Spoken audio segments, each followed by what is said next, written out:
जय हिंद दोस्तों। डिस्क्लेमर पढ़ लीजिएगा, मैं सेबी पंजीकृत सलाहकार नहीं हूं दोस्तों।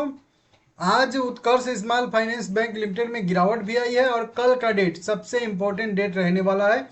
क्योंकि अगर कल के डेट को आप अच्छे से नहीं समझोगे, कल के डेट के हिसाब से अच्छे से काम नहीं करोगे, तो फिर परसों आपको जो है पछताना पड़ेगा और फिर बोलोगे कि पहले नहीं बताया। तो इसीलिए पहले बता दे रहा हूँ, ताकि वो जो आप बाद में कहते हो ना, वीडियो नहीं देखोगे और कल भी कमेंट करोगे कि ऐसा वैसा हो गया। देखिए, आज इसके आरई शेयर का प्राइस ट्रेड कर रहा है 3 रुपये 40 पैसे और इसके मेन शेयर का प्राइस ट्रेड कर रहा है 20 रुपये, कह लीजिए 20 रुपये 60 पैसे। अब इसका इशू प्राइस मैं आप लोगों को बताया हूँ 14 रुपये। हमेशा इसमें जोड़ के चलना है आप लोगों को, ठीक है ना। हमेशा इसमें जोड़ के चलना है, या फिर आपको इस प्राइस में से 14 रुपये घटा के चलना है, तभी आपको जो है वो प्राइस मिलेगा जो मतलब एक्चुअल जो आरी शेयर का प्राइस है, ठीक है ना। तो आरी शेयर का एक्चुअल प्राइस जानने के लिए या तो मेन शेयर में से 14 रुपये घटा देंगे आप लोग, या फिर ये दोनों इशू प्राइस को और आरी शेयर को जोड़ के जो है यहाँ पे इसमें से घटाएंगे तो भी पता चल जाएगा कितना डिस्काउंट है। तो आरई शेयर का अगर हम लोग मेन प्राइस देखेंगे तो ये कैसे पता चलेगा, तो देखिए सीधा सीधा 20 रुपया 60 पैसे में से हम लोग 14 रुपये घटाएंगे तो कितना आ जाएगा, लगभग लगभग वही 6 रुपये 60 पैसे।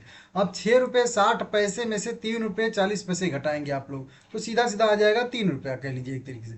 तो कुल मिला के 3 रुपये के डिस्काउंट पे यह शेयर आरई शेयर ट्रेड करा, जबकि इसका एक्चुअल प्राइस है 6 रुपये 60 पैसे। और अभी ट्रेड कितना कर रहा है, 3 रुपये 40 पैसे, मतलब 3 रुपये 20 पैसे के आसपास का यहाँ पे डिस्काउंट चल रहा है आरी शेयर पे। तो ये एक बड़ा डिस्काउंट है, जो पहले ही बताया था आप लोगों को। 3 रुपया उससे ज़्यादा का डिस्काउंट रहे तो फिर आप उसको डिस्काउंट मान के चलिए, ज़्यादा अच्छा डिस्काउंट है और उसका चाहो आप लोग तो उसके लिए जा सकते हो, ठीक है ना। अब मैं जा सकते हो बोल रहा हूँ तो वो जा किसको कैसे जा सकता हूँ बोल रहा हूँ।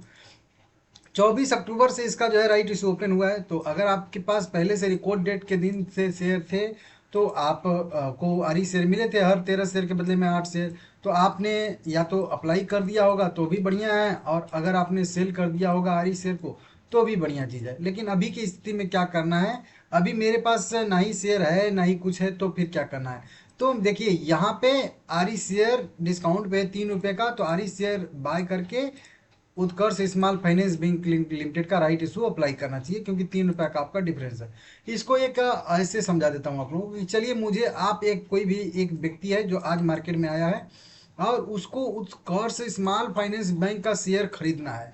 एक शेयर का ही उदाहरण लेके चलेंगे, उसको एक शेयर खरीदना है। तो एक शेयर खरीदना है तो उसको कितना पैसा पे करना पड़ेगा, कितना पैसा देना पड़ेगा, तो उसको 20 रुपया 60 पैसा देना पड़ेगा, ठीक है ना। और जब वो 20 रुपये 60 पैसे में खरीद लेगा, और जब शेयर जो है वो मान लेते हैं कि 19 रुपये पे यहाँ से घट के आ गया, ठीक है ना।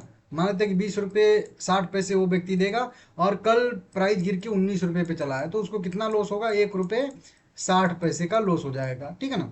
तो वो डायरेक्ट मार्केट से खरीद सकता है शेयर बिंदास, 20 रुपये 60 पैसे दे के ट्रेडिंग हो ही रही है, कोई रोकेगा नहीं, कोई टोकेगा नहीं। लेकिन उसके पास एक दूसरा ऑप्शन होता है, वो क्या करेगा कि वो आरी शेयर खरीदेगा 3 रुपये 40 पैसे पे। तो अब वेट करना पड़ेगा हम लोग को। एक व्यक्ति आया जिसको डायरेक्ट शेयर खरीदना है तो 20 रुपये 60 पैसे में मिलेगा, लेकिन इनडायरेक्टली हो जाएगा। तो पहले तो 3 रुपये 40 पैसे पे करके एक आरी शेयर खरीद लेगा, और फिर इसी आरी शेयर को 14 रुपये, ध्यान दीजिएगा, 14 रुपये लगा के अप्लाई करेगा। अब उसका कितना कॉस्ट आया, अब उसका कॉस्ट आया 40 पैसा इधर आ जाएगा और 17 रुपये इधर आएगा।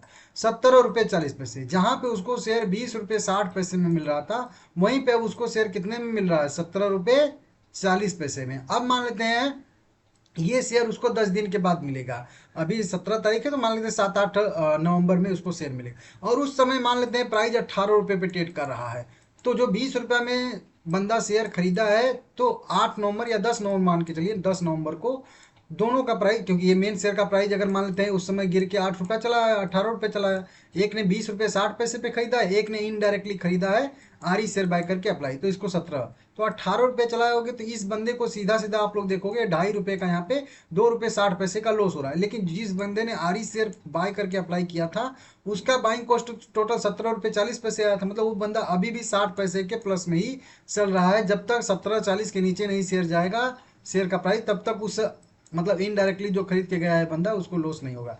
ये बेनिफिट होगा। अब इसको इस तरीके से करते हैं। अब बोलो कि नहीं, नया बंदा कोई आएगा तब न खरीदेगा, हमारे पास तो पहले से है, तो पहले से है तो भी वही चीज़ होता है। आप 20 रुपये 60 पैसे वाला आपके पास शेयर है, लेकिन आप समझ रहे हो कि वो शेयर आपको 17 रुपये 40 पैसे में ही मिल सकता है तो आप 20 रुपया वाला, 20 रुपये 60 पैसे वाला कोई व्यक्ति है, वो शेयर एक सेल करेगा, उसको 20 रुपया 60 पैसा मिलेगा। उसी 20 रुपये 60 पैसे में से वो 3 रुपये 40 पैसे का आरी शेयर खरीद लेगा, 14 रुपये का अप्लाई कर देगा। अब उसको जो है 17.5 रुपये में उसका एक शेयर मिल भी गया और उसके पास 3 रुपया पैसा बच भी गया हर एक शेयर पे। समझ रहे हो आप लोग? वो चीज़ जिसके पास शेयर है वो तो और अच्छे से कर सकता है। समझ रहे हो आप लोग? नहीं तो मैं, मुझसे पूछ लीजिएगा आप लोग, मैं सर्विस एक देता हूँ। आप लोग कुछ भी स्टॉक मार्केट के बारे में पूछना जांचना चाहते हैं, व्हाट्सअप करिएगा, छोटा सा चार्ज लगता है मेरा, ठीक है ना, वो चीज़।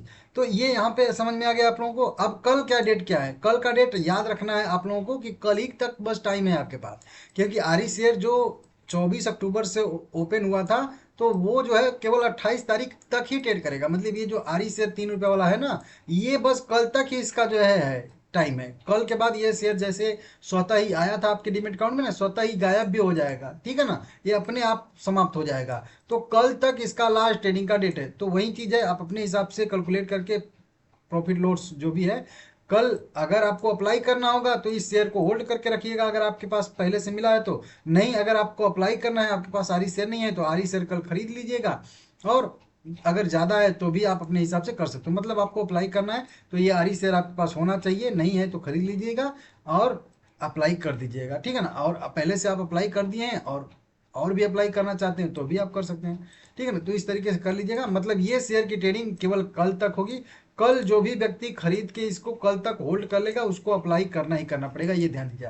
अभी आपके पास दो ऑप्शन थे, या तो आप चाहें तो अप्लाई कर सकते हैं, या फिर इस आरी शेयर जो आपको मिला है उसको सेल कर सकते हैं। अगर कल तक इसको सेल नहीं करेंगे तो फिर उसके बाद तो सेल होगा ही नहीं, तो फिर आपको अप्लाई करना पड़ेगा। और अप्लाई नहीं करोगे तो ये जो शेयर है वो स्वतः ही आपके डीमेट अकाउंट से गायब हो जाएगा, और ये जो 3.5 रुपये आपको मिल सकता था सेल करने के बाद, वो आपको नहीं मिल पाएगा क्योंकि आप अप्लाई करेंगे नहीं, ठीक है ना।